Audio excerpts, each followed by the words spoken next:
Assalamualaikum warahmatullahi wabarakatuh. Sebelumnya izin memperkenalkan diri. Nama saya Muhammad Burhanuddin dari Fakultas Keguruan dan Ilmu Pendidikan Universitas Sultan Ageng Tirtayasa. Di sini saya akan menjelaskan tentang pengelolaan laboratorium dan bengkel. Pengelolaan laboratorium dan bengkel terbagi menjadi 8 macam, yaitu pertama, manajemen operasional, yang kedua, manajemen perbaikan berkelanjutan, yang ketiga, pendekatan JIT atau just in time, yang keempat, total productive maintenance atau yang disingkat dengan TPM, yang kelima, pengembangan sistem laboratorium dan bengkel berbasis komputer, yang ketujuh, pengembangan model SIMAF, yang kedelapan, manajemen perawatan fasilitas, dan yang terakhir, manajemen penataan fasilitas laboratorium dan bengkel. Manajemen operasional. Manajemen operasional merupakan manajemen proses konversi dengan bentuk fasilitas seperti tanah, tenaga kerja, modal, dan manajemen masukan yang diubah menjadi keluaran berupa barang atau jasa atau layanan.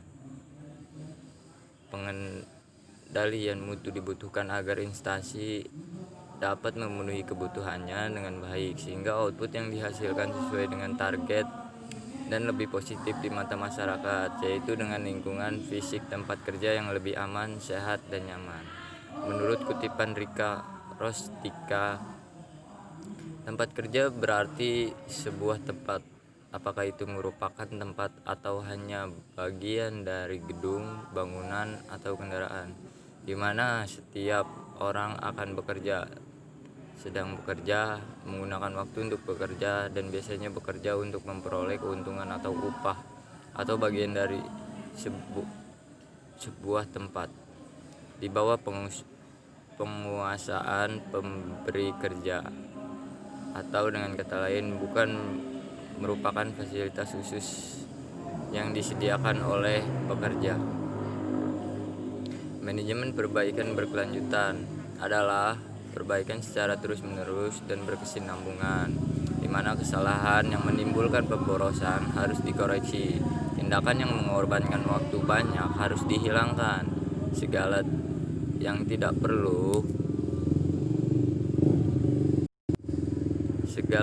perlu dan menghabiskan biaya harus diubah.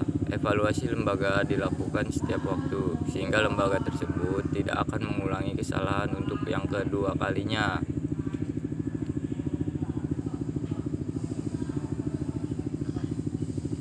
Konsep pendekatan just in time adalah suatu konsep di mana bahan baku yang digunakan untuk fasilitas produksi didatangkan dari pemasok atau supplier tepat pada waktu bahan itu dibutuhkan oleh proses produksi, sehingga akan sangat menghemat bahkan meniadakan biaya persediaan barang atau penyimpanan barang atau stocking cost. Perhitungan serta kerjasama yang baik antara penyalur, pemasok, dan bagian produksi haruslah baik.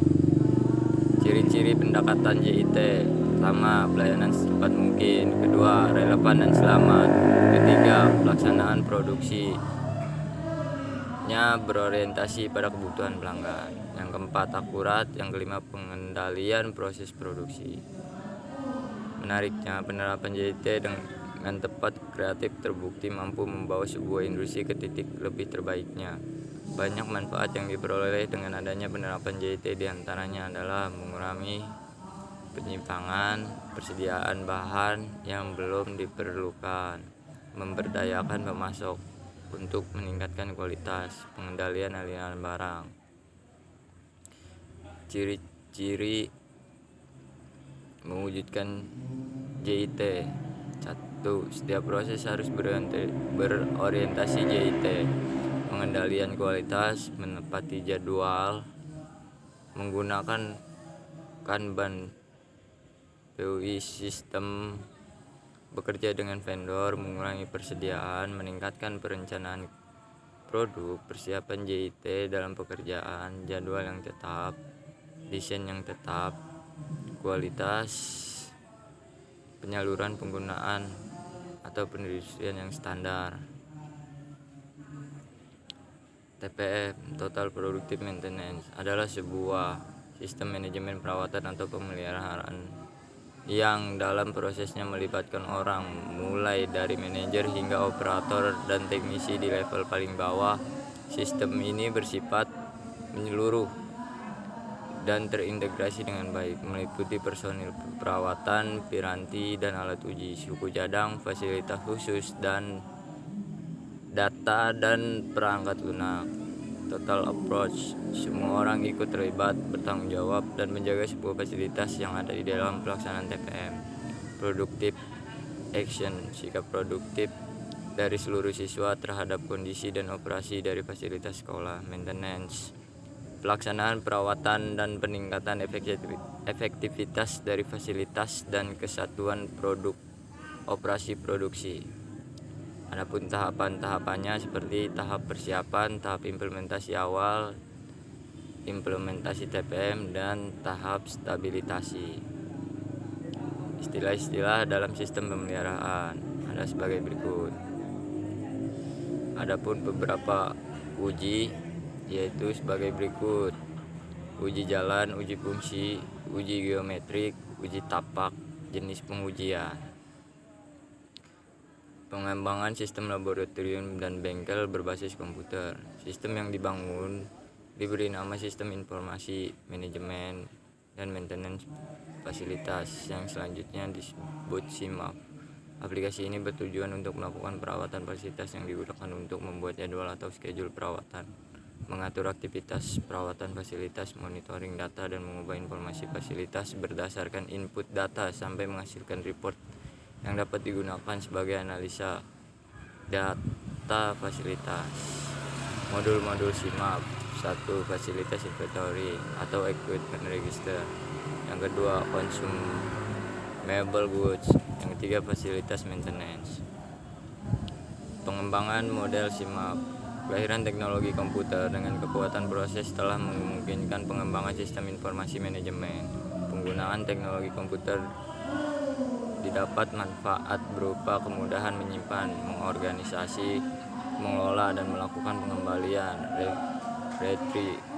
retrieval, serta distribusi real time terhadap berbagai data karena didukung dengan perangkat lunak dan konfigurasi perangkat keras yang tepat. Instansi dapat membangun sebuah sistem informasi manajemen yang handal dan berpengaruh secara signifikan terhadap kinerja instansi tersebut secara keseluruhan. Perawatan fasilitas secara preventif dapat dilakukan dengan menggunakan sistem informasi berbasis komputer untuk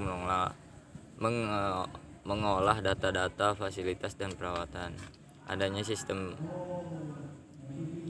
Adanya sistem manajemen berbasis komputer tersebut, maka informasi fasilitas, perawatan, biaya, data, dan spesifikasinya dapat tersimpan, dan perawatan fasilitas dilakukan lebih terjadwal sesuai dengan data perawatan yang telah dimasukkan ke dalam basis data secara terpadu. Manajemen perawatan fasilitas dilakukan agar efisiensi dan keuntungan serta penghematan yang diperoleh dari perawatan fasilitas yang lebih besar. Manajemen perawatan fasilitas menjadi kebutuhan yang sangat layak untuk dipenuhi. Manajemen perawatan dijalankan dengan sistem yang mengacu kepada pencapaian tujuan dengan tahapan kemajuan yang terukur, sehingga manajemen sekolah sebagai upaya dukungan terhadap kegiatan pembelajaran dapat belajar secara efektif dan efisien, tepat waktu, tepat sasaran, mudah, dan murah. Prinsip-prinsip sistem informasi manajemen perawatan fasilitas: 1. Mengedepankan mutu, keterlibatan stakeholder, data sebagai basis kegiatan, dan yang terakhir, manajemen mutu. Manajemen penataan fasilitas laboratorium dan bengkel. Fasilitas tersebut harus dikelola dengan memanfaatkan berbagai elemen sumber daya dengan prinsip koordinatif, integratif, sederhana, sinkron, dan sinergis agar dapat memiliki sumbangan yang signifikan terhadap meningkatkan kualitas hasil kerja praktik. Elemen penentu dalam manajemen fasilitas: penetapan fasilitas, mesin, alat, perkakas, dan lingkungan tempat kerja. Pengembangan model penataan lingkungan kerja praktik. Itulah pemaparan dari saya tentang apa itu pengelolaan laboratorium. Itulah penjelasan dari saya tentang pengelolaan laboratorium dan bengkel. Semoga video ini bermanfaat untuk kita semua. Sekian dari saya. Wassalamualaikum warahmatullahi wabarakatuh.